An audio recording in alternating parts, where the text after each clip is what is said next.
In this tutorial, I'll show you how to update your legal name on Etsy in a simple and practical way.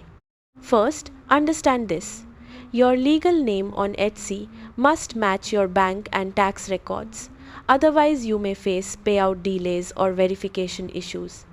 Now, if you want to update your legal name on Etsy, here's what to do.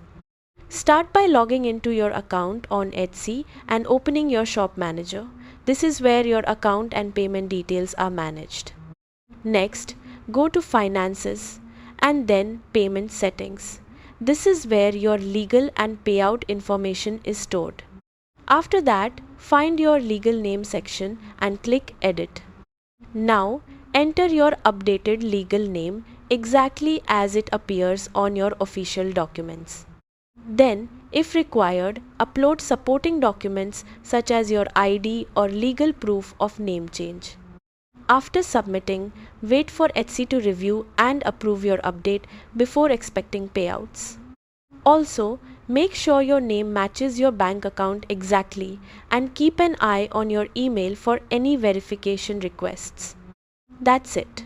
Updating your legal name ensures your account stays verified and your payments continue without issues.